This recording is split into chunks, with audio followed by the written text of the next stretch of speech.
29, 30, হ্যাঁ হ্যাঁ হ্যাঁ, আরো আরো, তাড়াতাড়ি তাড়াতাড়ি। বুক ডাউনের পর আবার ডাম্বেল উঠাই তুই।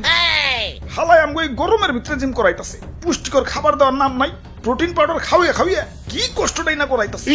এই কি বিড়বিড় করো, ভালো করে বুক ডাউন দাও। কুরবানির ঈদ আইসা গেছে, এখনো শরীরে কুস্তর খবর নাই। এই বডি নিয়ে হাটে গেলে কাস্টমাররা দাম কইব। দাও দাও দাও, বুক ডাউন দাও।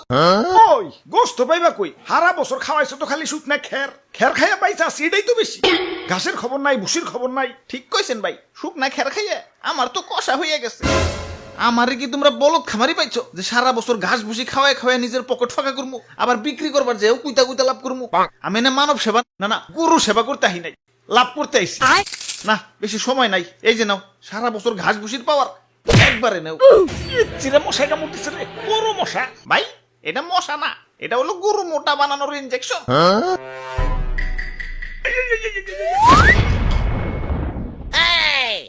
এইবার ঠিক আছে, এইবার ভালো দাম পাওয়া যাবো। যাই হাটে যে গরুটা বেই চাহি। ওরে ভুয়াপুরে, ইয়া সাতা কই দছ, ইয়া মেম্বার আমি না তুমি? সরি মেম্বার সাহেব। আমি হইলাম এই এলাকার একজন গণ্যমান্য ব্যক্তি, মান সম্মান ধরে রাখার জন্য ইয়া নিয়ত করছি এবার সবচেয়ে দামি গরুটাই কুরবানি দিব। ইয়া টাকা পয়সা কিছু না, ইয়া মান সম্মানটাই হলো বড়। আরে সবচেয়ে মন মরে রয়েছো কেলা, এমন মন মরে থাকলে কাস্টমার আইব। জাবর কাটো জাবর কাটো, পেটে কিছু থাকলে তো জাবর কাটো। ফুলাইছো তো ইনজেকশন দিয়ে, এখন ইনজেকশন মুখে না চাবাম না। এই যে নাও সেন্টার ফুট, নাও জাবর কাটো। ওরে বাপুরে, ইয়া গরু তো ভালোই মোটা তাজা হইছে। ইনজেকশন দিছো নাকি? আরে কি যে কোন, গরু তো আমার ফলমূল ছাড়া কিছু খাই না। এই তো একটু আগেও 10 কেজি আপেল সাবার করে দিলাম, দেখেন না পেটটা কেমন ফুলে রয়েছে। হালার খামারি, ইনজেকশন দিয়ে ফুলিয়ে এখন কইতাছো 10 কেজি আপেল খেয়ে পেট ফুলাইছে। কি বিশ্বাস হইতেছে না? দেখেন গরুর মুখ দিয়ে এখনো ফল ফ্রুটের গন্ধ পাইবেন। ওরে শয়তান, তাহলে সেন্টার ফুডের লেগে দিছো। যা সেন্টার ফুডই খাম না। থু। তা গরুর দাদা দাম কত? বেশি না, মাত্র 10 লাখ। বাপরে, এত দাম? গরুর দামই তো চাইলাম না, সারা বছর গরুর যে আপেল কমলা খাওয়াইছি ওটির দাম চাইলাম মাত্র।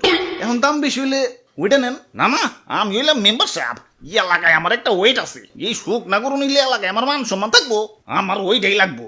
এই যে নাও টাকা দেও, গরু আমাকে দিয়া দেও। এই ভাই দেন, হাসিলের টাকাটা দেন। ওরে বাপুরে, ইয়া গরু কিনা পকেট ফাঁকা হয়ে গেছে, পকেটে আর কোনো ক্যাশ কুশ নাই। ক্যাশ না থাকলে বিকাশে দেন। আরে ইয়া বিকাশেও তো টাকা নাই, কার্ডে আছে, কার্ড নিবে। ধরুন আমার কি এটিএম বুথ পাইছেন নাকি? ইয়া তাইলে আর দিমু কেমনে? ইয়া ভাই হাসিলের টেড়া মনে হয় পাইসা গেল। আরে মেম্বার সাহেব, কার্ড থেকেও তো বিকাশে টাকা ঢুকান যায়। প্রথমে বিকাশ অ্যাপে লগ ইন করে অ্যাড মানিতে যান, কার্ড টু বিকাশ সিলেক্ট করে ভিসাতে ট্যাপ করেন। যেহেতু আপনার ভিসা কার্ড, আপনার বিকাশ অ্যাকাউন্ট সিলেক্ট করে টাকার পরিমাণ দেন। তারপর আপনার কার্ড স্ক্যান করে তথ্য আপডেট করে ফোনে আসা ওটিপি সাবমিট করেন। ব্যাস, অ্যাড মানি হয়ে গেল। আর হ্যাঁ, পরবর্তী লেনদেনের জন্য আপনার কার্ড অটো সেভও হয়ে গেল। হ্যাঁ পাইছি, যাই গে, ভালো থাকেন, ঈদ মোবারক।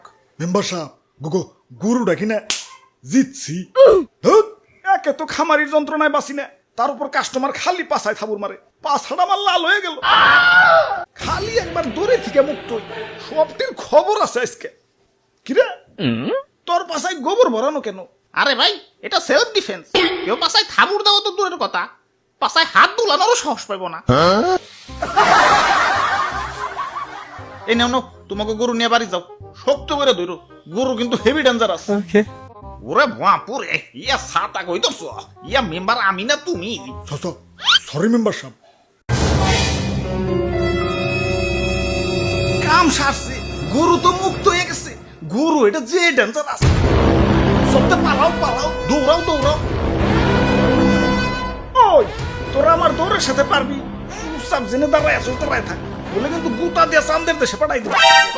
মেম্বার সাহেব নড়াচড়া করেন না, গরু কিন্তু খেপে গেছে। অনেকক্ষণ ধরে তোকে অত্যাচার সহ্য করতেছি। ওই তোরা গরু কিনতে আসছিস, গরু কিনবি, পাছায় থাবুর দেওয়ার কি আছে? আরে স্যার, পাছায় থাবুর না দিলে গরুর ভালো মন্দ বোঝা যায় নাকি? তোমরা যে কি পরিমাণ ভালো মন্দ বুঝো সেটা তো দেখলামই। ইনজেকশন দিয়ে গরু ফলাইছে আর তোমরা ধরতেই পারলাম না। আরে তুমি না কইলা ফল ফ্রুট খাওয়া ফলাইছো? মিছা কথা কয়, বিশ্বাস না হলে দেখে মুখে এখনো ফল ফ্রুটের গন্ধ আছে। অনেকক্ষণ ধরে তোকে অত্যাচার সহ্য করতেছি। আরে আমি গরু, আমারে মুসলমানরা কুরবানি দিব, আমার আত্মা ধন্য হয়ে যাইব। আর তোমরা বদমাশ খামারিরে আমাকে শরীরে বিষ ঢুকাই আমাকে শরীরের 12টা বাজিয়ে দাও। আরে আমার মাংস খাওয়ার পর যে তোমাকে শরীরের একটা বাজবো সেদিকে খেয়াল আছে। ওই একটা ইনজেকশন আনতো, হালার পাছায় হান দিয়ে দেই। ইয়া দুষ্টু খামারি, আমার টাকা ফেরত দেও। ওই তোমরাও দোয়া তুলসী পাতা না, দেন নাম্বারে করে কেমনে জানি করে টাকা কামাইছো, এলাকায় খুব সম্মানী ব্যক্তি হয়ে গেছো। কুরবানি দিবে তো আবার লোক দেখানো, আল্লাহর দরবারে পৌঁছাবো কিনা সন্দেহ। আচ্ছা না পৌঁছাইলো, গরিব মিসকিনের কাছে তো পৌঁছাইতো। এখন 10 লাখ 20 লাখ টাকা দিয়ে যে ফার্মের পোল্ট্রি গরু কিনতেছ, এত তো গরিব মিসকিনের হক নষ্ট হইতেছে। এগুলোর ভিতরে গোস্ত পাইবে, ফুল আইছে তো ইনজেকশন দিয়ে। এত অতিরিক্ত দাম দিয়ে পোল্ট্রি গরু কিনে টাকা অপচয় না করে সঠিক দামে দরকার পড়লে কয়েকটা গরু কিনো। এখন লোক দেখাও যাই করো, কমসে কম গরিব মিসকিনরা তো পেট ভরে ঈদের আনন্দ করতে পারবো। জি স্যার, ঠিক কইছেন স্যার। ওই কানে ধর, সবটিতে কানে ধর।